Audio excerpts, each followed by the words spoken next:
안녕하세요. 어제는 우리 모두 같이 의문의 개념에 대해서 공부를 해 보았습니다.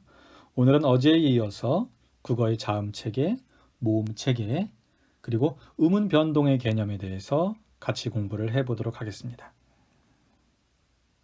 자, 여러분들은 교과서 페이지 161쪽을 먼저 펴 주시고요. 자, 우리가 의사소통을 위해서 사용하는 이 말소리는 과연 어떻게 만들어질까요? 이 말소리는 손바닥을 부딪혀서 나는 박수 소리나 손가락으로 책상을 두들겨서 나는 소리와는 그 성격이 다릅니다.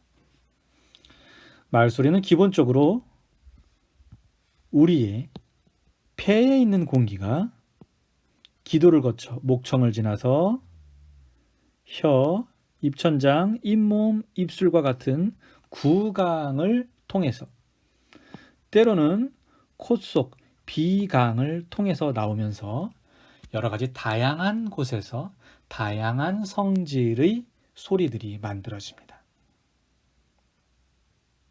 특히 여러분들의 161페이지에 있는 국어의 자음 체계를 보다 더 잘 이해하기 위해서는 이 우리 입 속의 이 발음기관, 조음기관의 위치와 구조에 대해서 조금 예민하게 관찰하고 받아들일 필요가 있습니다.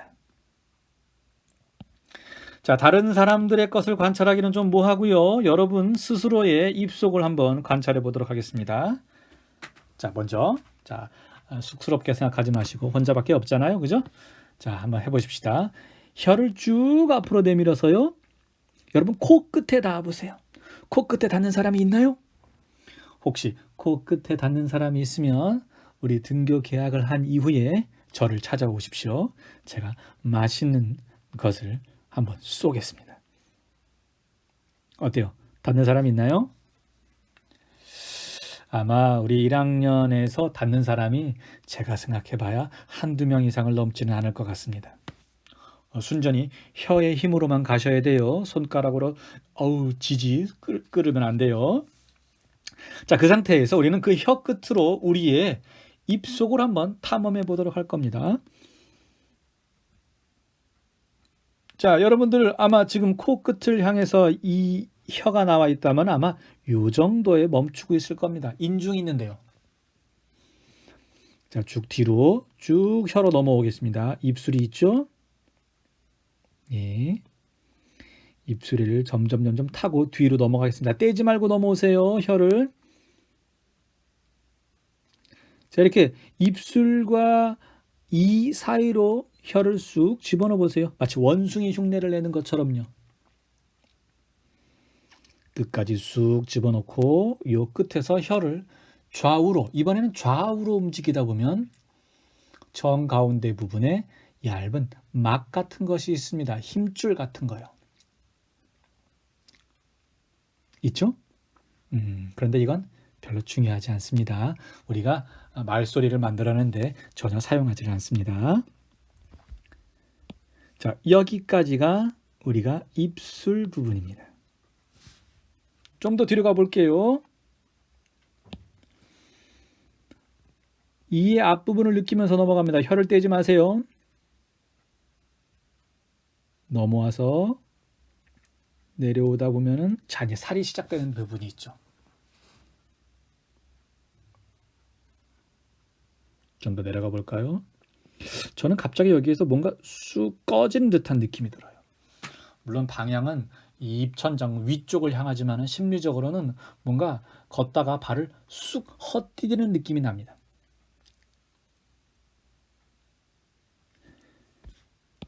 이 여기까지가 바로 우리의 잇몸 부분이 됩니다.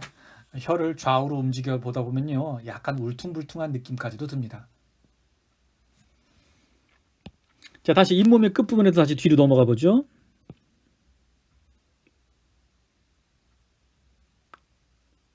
말랑말랑한가요? 딱딱한가요? 예, 여기까지 딱딱하죠. 좌우로 움직여 보면은 아까와는 다르게 울퉁불퉁하기보다는 조금 만질만질한 느낌이 납니다. 여기가 바로 입천장이고요. 딱딱한 부분입니다. 그래서 우리는 여기를 센입천장이라고 합니다.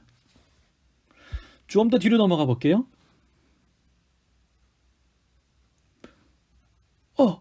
무슨 차이가 있죠? 이 부분이요. 더 뒤로 오면 조심하세요. 어떤 사람들은 구역질을 하고도 있습니다. 예, 여기에는 뭔가 밑판이 없습니다. 말랑말랑한 살덩어리밖에 없죠?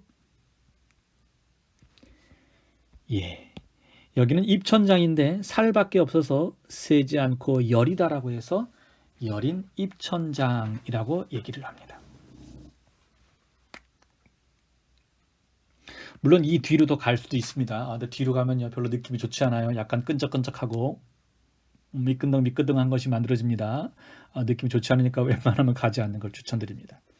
자, 우리가 국어에서 자음을 발음하는데 사용하는 것들, 발음 나는 위치들을 이렇게 우리가 한번 느껴본 겁니다.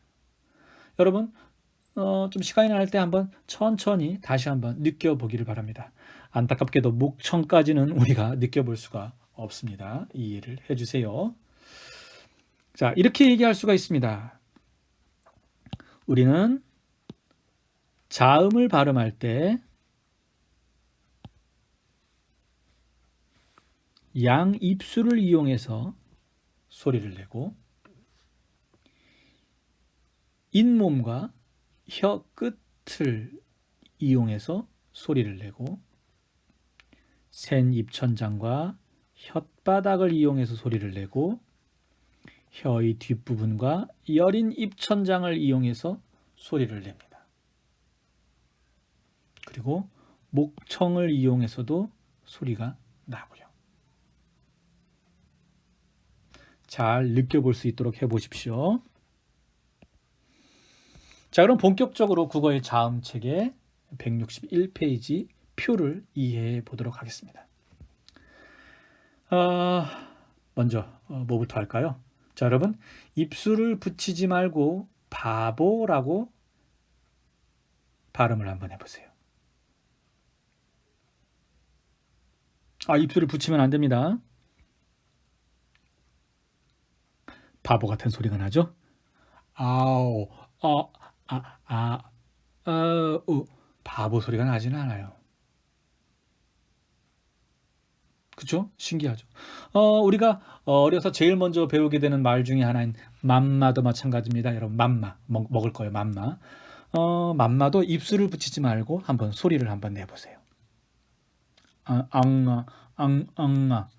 앙아 정도 나오지 맘마가 잘 나오진 않습니다. 입술을 부딪히지 않고서는 두 입술을 붙이지 않고서는 브와 무에 해당하는 소리가 나지 않아요. 조금 더 한번 해볼게요. 여러분 바보라는 발음을 해볼 때 소리가 나기 직전에 멈춰 보도록 합니다.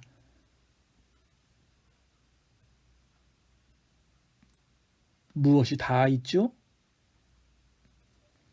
두 입술이 다 있습니다.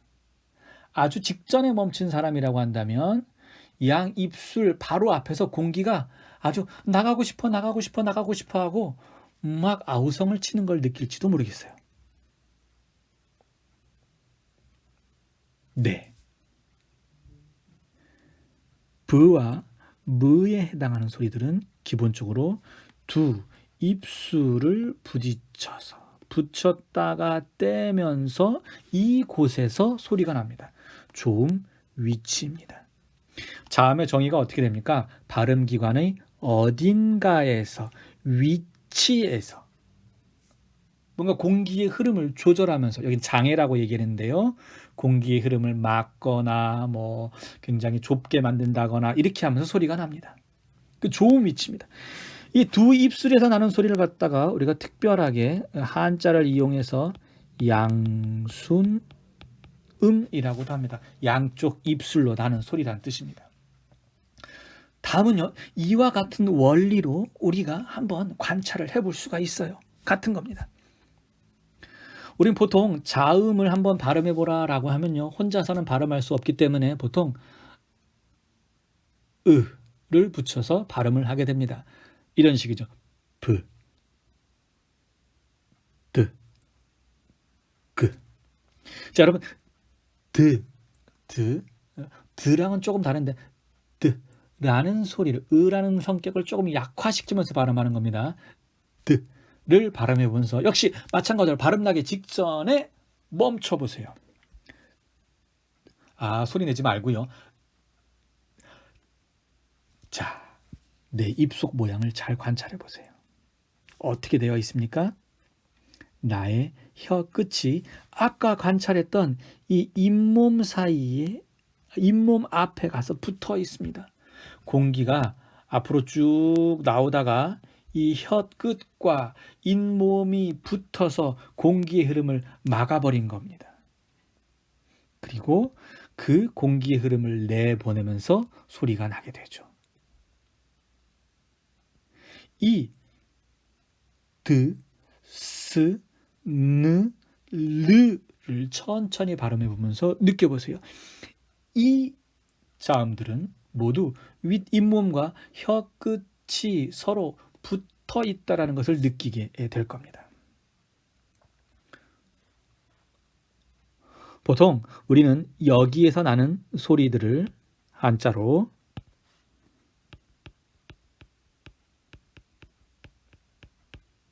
치조음이라고 부르는 경우가 많이 있습니다. 왜 잇몸약, 인사돌 이런 말 하잖아요. 그죠? 치조골이 흔들려. 치조음이라고 얘기하는 경우가 있습니다. 좀 더 넘어갈까요? 그러면 여러분 같이 한번 해보세요. 즈는 어디에서 소리가 납니까? 즈. 여러 번 발음해보고 즈. 소리가 나려는 순간에 멈춰도 보고요. 이번에는 혀 끝은 아닙니다.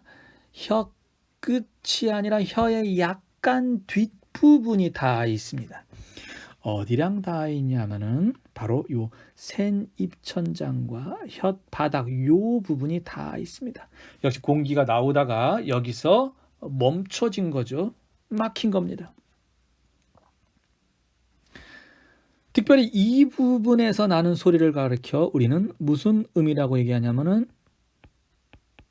구개음이라고 얘기합니다. 딱딱한 입천장이라서 경구개음이라고 얘기할 수도 있지만 기본적으로 우리는 구개음이라는 말을 더 많이 사용합니다. 여러분 알죠? 구개음과.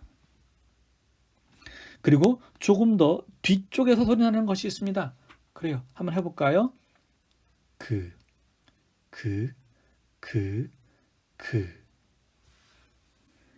이 혀의 뒷부분이 이 입천장, 살만 있는 입천장과 부딪힙니다.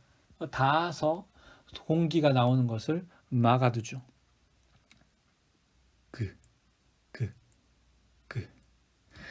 우리는 여기가 특별히 한자어로 경이 아니라 연하다라고 해서 연국의 음이라는 명칭을 갖다 붙여놓고 있습니다. 그 다음에 여러분 가래 끓는 소리 낼 수 있죠? 목청에서 나는 소리, 이비인 후과에서 얘기할 때 얘기하는 후음 이렇게 얘기를 할 수가 있습니다. 자, 여러분들이 조금 더 시간을 내서 발음해 보면서 정말 여기에서 나나 안 나나 꼭 느껴보셨으면 좋겠습니다.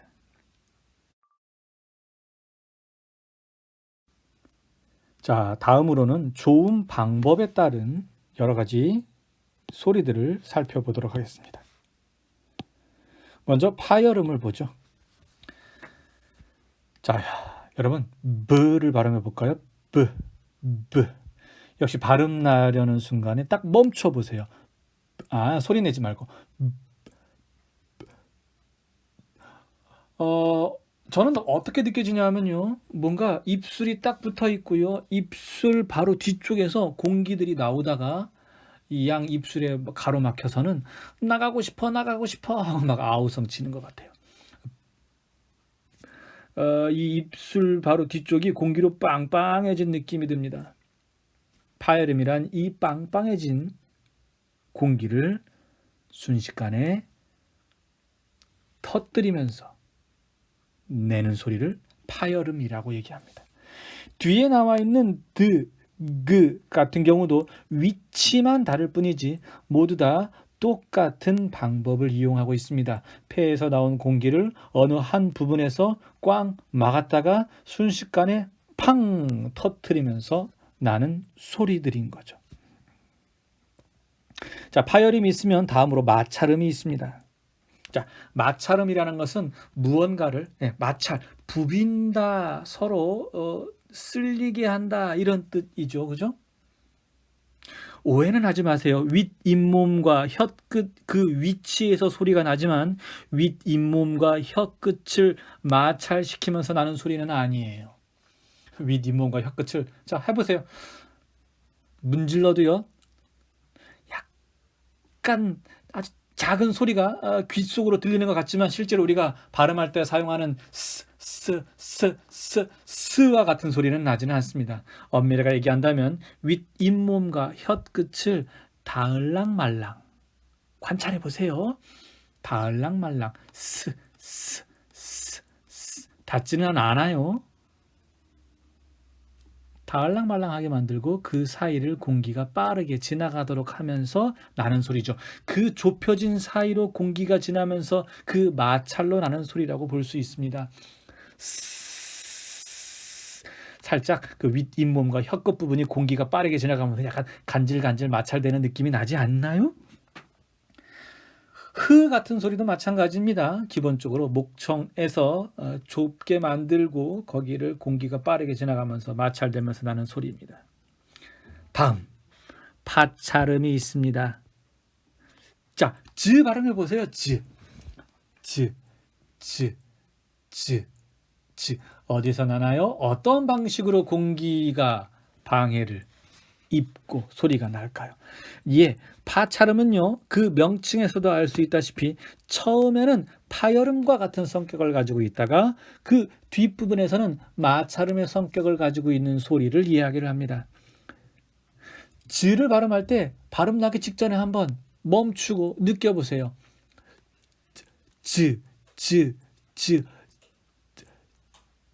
멈추었을 때, 바로 직전에 멈추었을 때 내 혓바닥이 입 천장에 닿아 있습니다. 마찰음 같은 경우는 닿지 않았는데요. 파찰음은 닿아 있어요. 그리고 나서 파열음과 같이 뻥 터뜨리지 않고 좁은 간격을 유지한 상태로 마찰을 합니다. 즈, 브 터지죠. 하지만 즈 하면은 터지지 않습니다. 영어의 즈 이런 발음 그런 느낌도 살짝 날 수도 있습니다. 됐죠? 파열음과 마찰음을 제대로 이해했다고 한다면 파찰음은 그 중간적인 성격을 가지고 있다고 이해하시면 되겠습니다. 다음으로 우리가 유의해서 살펴봐야 할 비음이 있습니다. 제가 왜 유의해야 되냐라고 얘기하냐면요. 비음은 여러분들이 이렇게 생각하면 곤란해요. 코에서 나는 소리다.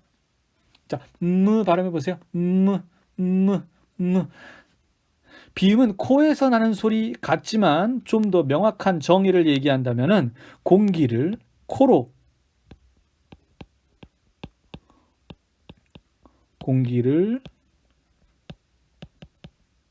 보내면 나는 소리를 비음이라고 합니다. 실제로 자 이렇게 느껴보면 됩니다. 자, 여러분들의 손가락을 콧등에다가 살짝 얹고 발음해 봅니다.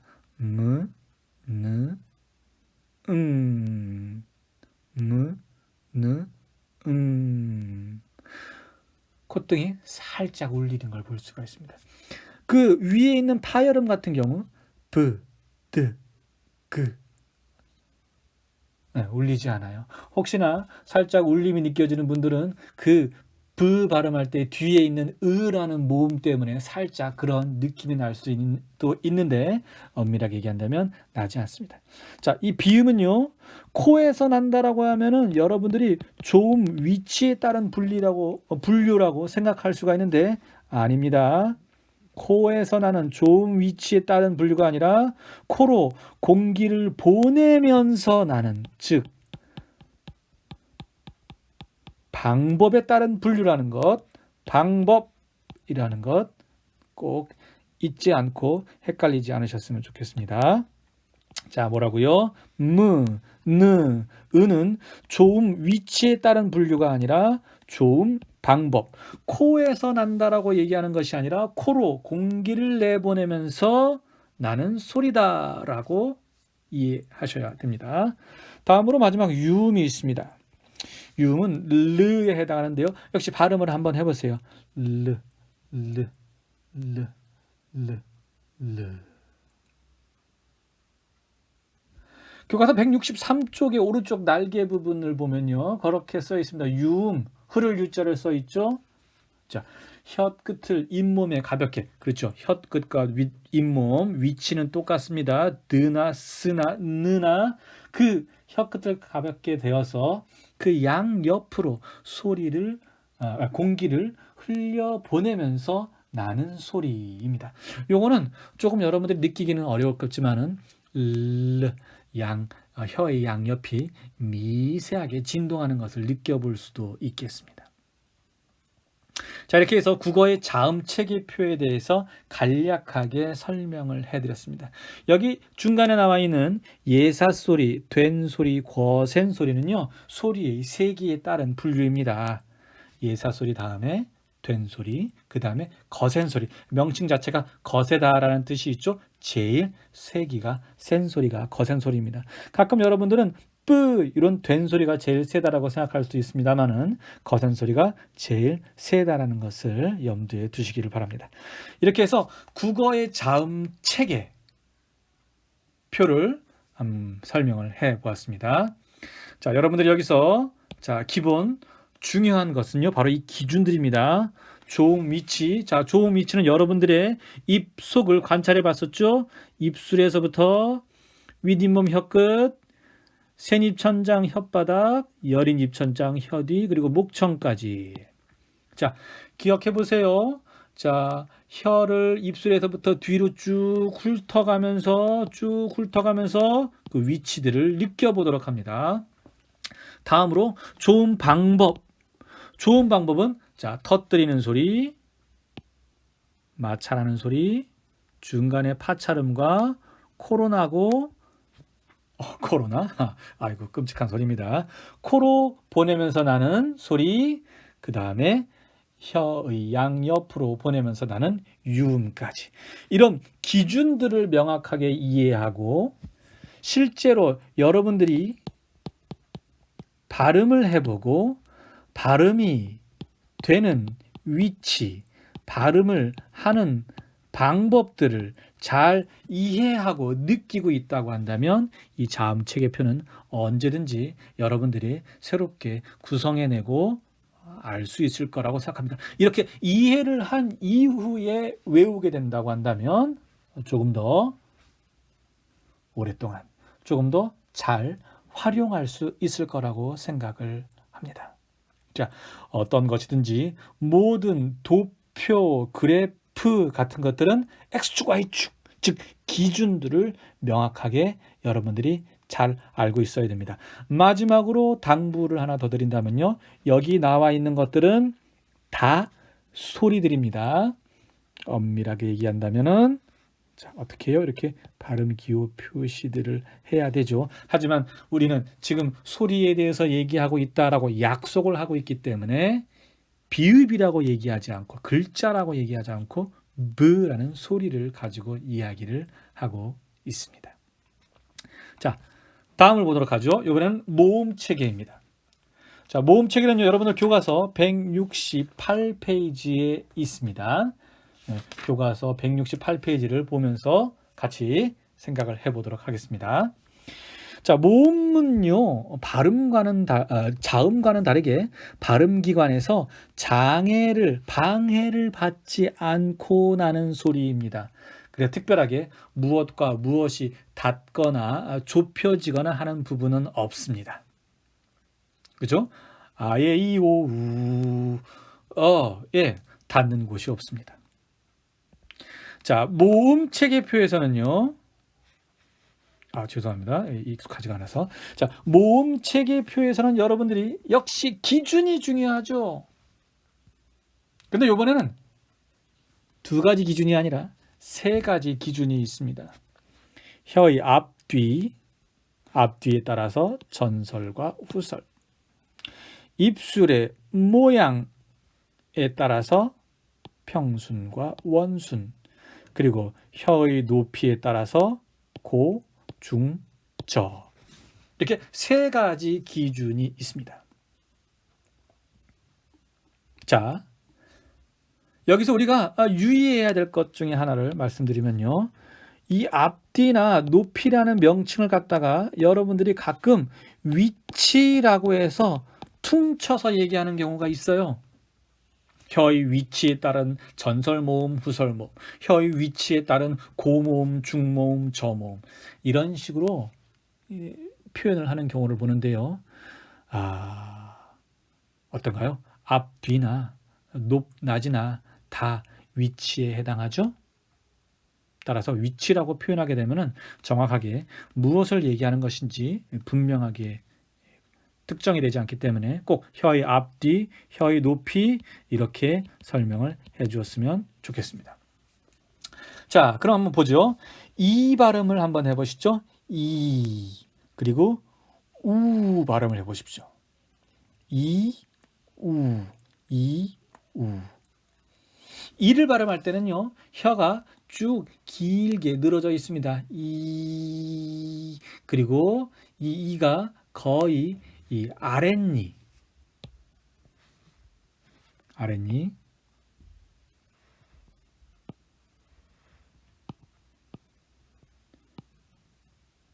거의 다을랑말랑하고 있죠. 하지만 우를 발음할 때는 이 혀가 뒤로 근육 덩어리로 조금 뭉쳐지면서요. 혀가 조금 뒤로 당겨지는 느낌을 갖게 됩니다. 막 10cm씩, 20cm씩 움직이는 건 아닙니다. 아주 그 미세한 차이를 예민하게 잘 느껴보도록 하세요. 자, 이렇게 분명히 이가 혀가 앞쪽으로 나아가고 우는 뒤쪽으로 당겨진다라는 느낌을 갖게 되어 있습니다. 그래서 전설 모음과 후설 모음으로 나눌 수가 있습니다. 나머지 모음들도 여러분들이 꼭 한번 해보십시오. 으를 발음할 때도 살짝 뒤로 뭉쳐서 당겨지는 느낌들을 가질 수가 있습니다.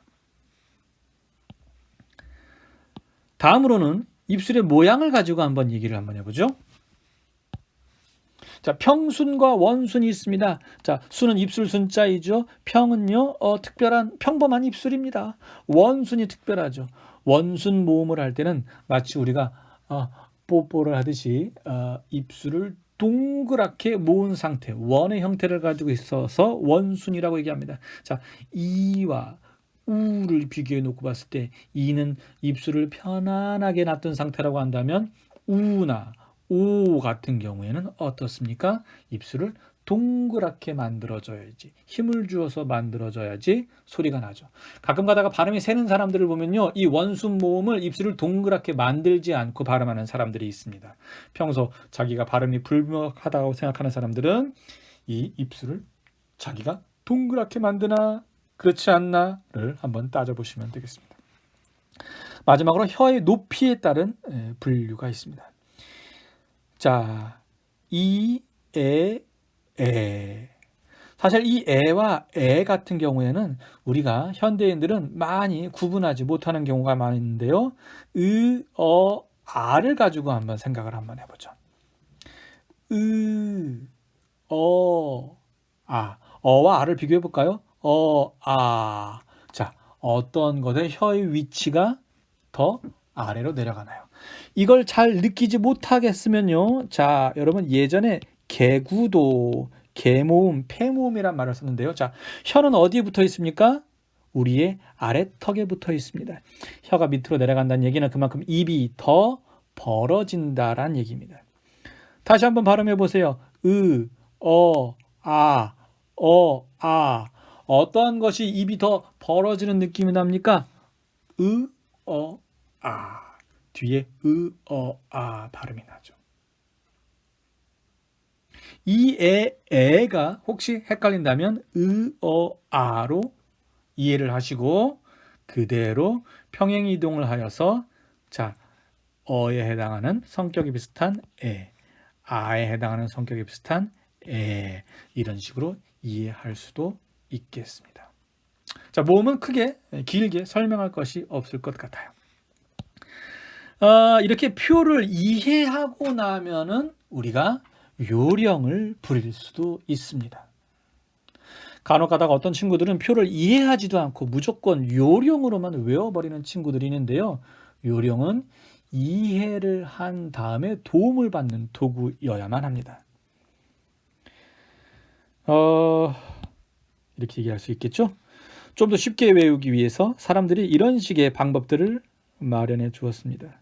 키, 위, 를, 주, 개, 대, 소, 네, 가. 참 재미있는 방법입니다. 이런 식으로 외울 수도 있습니다. 자, 모음을 이렇게 외운다면 자음도 있을 것 같지 않아요? 별로 가르쳐주고 싶지 않아요. 가르쳐주면 여러분들이 실제로 발음해보고 느껴보지 않을 것 같아서요. 하지만 얘기를 한번 해본다면요. 이렇게 방법이 있다고도 합니다. 어떻게 해요? 바다, 가자, 서해, 님, 이랑. 바다 가자 서해, 마님이랑. 좀 우스운 방법입니다만은 사람들이 워낙 헷갈리고 그러다 보니까 이런 식의 방법도 만들어내는 것 같습니다. 자, 여러분들은 이런 방법에 너무 의존하지는 마시고요. 꼭 이해한 다음에 이러한 방법들을 이용하셨으면 좋겠습니다. 자, 이제 음운 변동의 개념까지 왔습니다. 자, 여러분, 음운의 개념은 잘 알고 있죠? 말의 뜻을 구분해주는 소리의 가장 작은 단위를 얘기를 합니다. 자, 음운 변동에 대해서 한번 알아보도록 하겠습니다. 자, 오른쪽에 보시면 자, 모두 4개의 예문이 있습니다. 발음을 한번 해볼까요? 대괄호를 써놨으니까 발음 기호를 사용해 보랍니다. 어떻게 발음하죠? 꽃, 꽃, 꽃. 그래요, 꽃. 어떻게 쓸까요?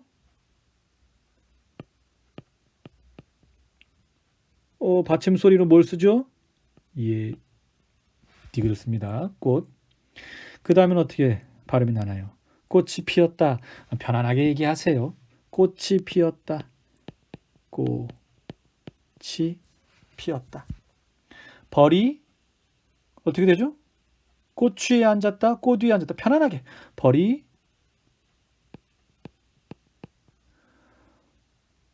꽃 뒤에 앉았다. 조금 분절해서 얘기하면은 불이 꽃 위에 이렇게 발음을 하는데 좀 빠르게 발음하면 벌이 꽃 위에 앉았다 이렇게 발음이 날 수도 있습니다. 마지막으로 마당에 어떤 나무요? 네, 이렇게 발음이 나죠. 꽃나무. 자, 꽃, 꽃이, 꽃 위, 꽃나무. 자, 소리가 변한 것이 있나요? 없나요? 분명히 있죠? 자, 우리나라 말은요, 기본적으로 표의 문자가 아니라 표음 문자입니다. 글자 하나하나가 하나하나의 소리와 짝을 이루고 있죠. 글자 하나하나당 고유한 소리값이 있다는 뜻입니다. 여기 받침에 나와 있는 이 치읓이라는 글자는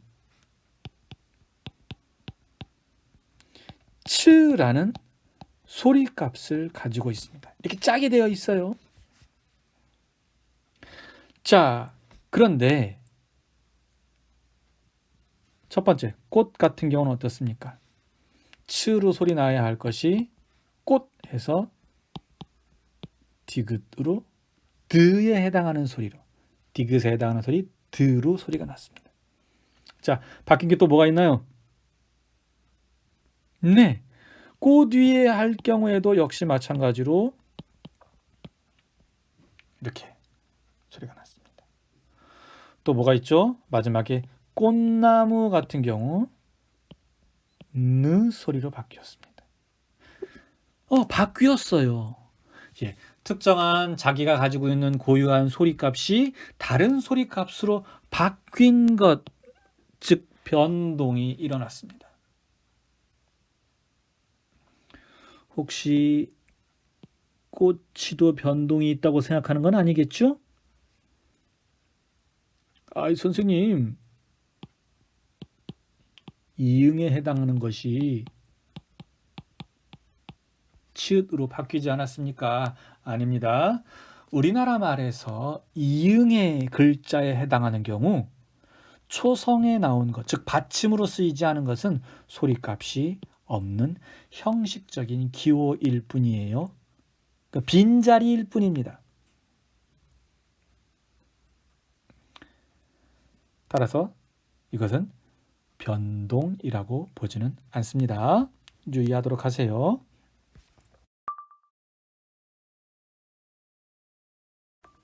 자, 다음으로 이제 오늘의 음운 변동의 개념을 정리하면서 마무리를 짓도록 하죠. 자, 음운 변동. 자, 음운이라는 것은요, 자, 글자가 아니죠, 여러분. 말의 뜻을 구별해주는 소리의 가장 작은 단위를 말합니다. 우리나라 말은 기본적으로 모든 글자에 해당하는 고유한 소리값들이 있습니다. 그 소리값들이, 즉 음운이 어떤 특정한 환경에 놓였을 때, 조건에 놓았을 때 원래 가지고 있던 고유값인 소리가 다른 음운으로 바뀌는 것, 이것을 음운의 변동이라고 합니다. 쉽죠, 그죠? 음운이 무엇인지, 변동이 무엇인지 안다면 특정한 조건에 따라서 변하는 것이라고 여러분들이 이해하면 되겠습니다. 이 음운 변동이 나타나는 이유는요, 발음을 보다 쉽고 편하게 하거나 때로는 표현을 조금 더 분명하게 하기 위해서, 명료하게 하기 위해서 일어난다고 할 수가 있습니다. 그리고 이 음운 변동은 모든 단어들의 발음과 때로는 맞춤법, 표기와 매우 밀접한 관계가 있습니다. 앞으로 다음 시간과 그 다음 시간을 거치면서 이 음운 변동이 어떻게 발음이 되고 어떻게 표기와 연관이 되는지를 배워보도록 할 겁니다. 자, 마지막으로 우리 예문 2개를 보면서 우리 정리를 한번 해보고 확인을 해보면서 마무리를 짓도록 해보겠습니다. 여러분들 아버지께서는 뭘 좋아하시나요? 선생님 아버지께서는 식사를 하실 때 꼭 국물이 있어야만 한답니다. 옛날 어른들은 그런 분들이 많으세요. 자, 아버지께서는 국물을 좋아하신다. 또 어떤 예문을 또 들 수가 있을까요? 자, 요즘 날씨가 좀 쌀쌀하죠. 하지만 밖에 나갈 때는 담요를 두르고 다녀서는 안 됩니다. 담요를 놓고 나오거라.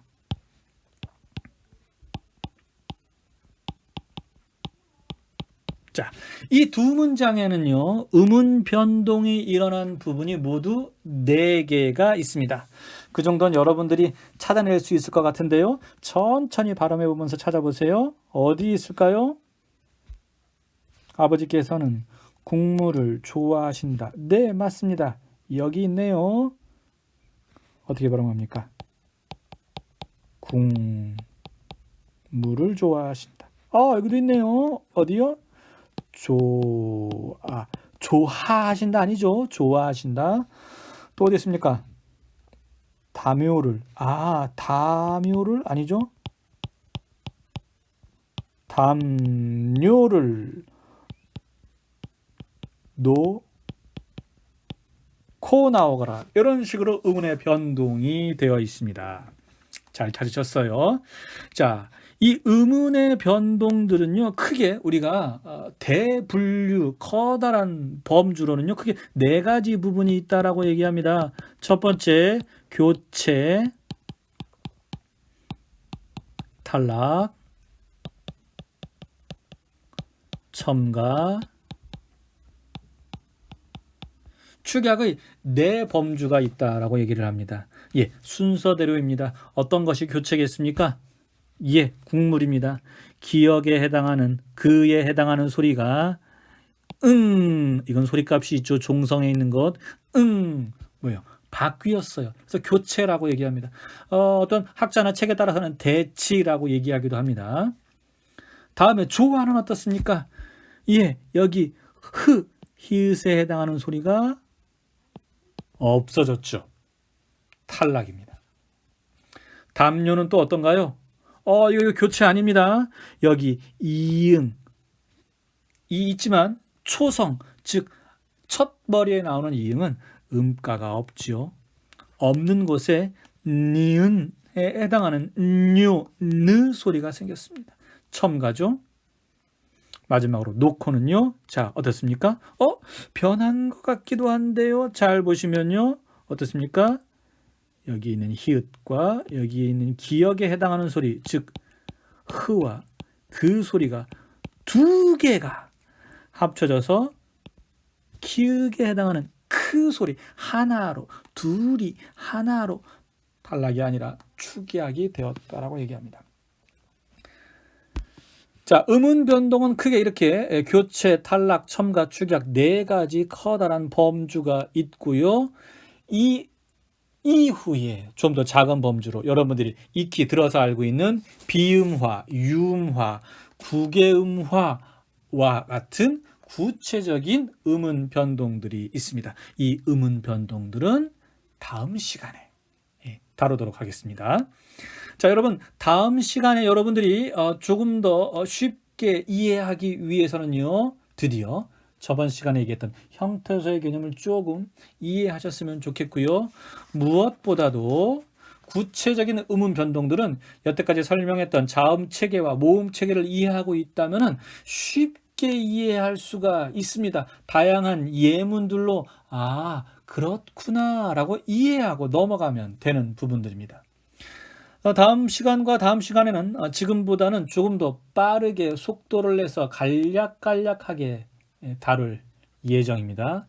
따라서 여러분들은 교과서 162페이지에서부터 163, 164, 165페이지까지 그리고 166, 167페이지, 168페이지까지 앞으로 2시간에 걸쳐서 이 페이지들을 공부할 텐데요. 미리 읽어보고 이해를 하고 수업에 참여한다면 조금 더 쉽게 공부를 할 수 있을 거라고 생각을 합니다. 오늘 하루도 수고 많았습니다.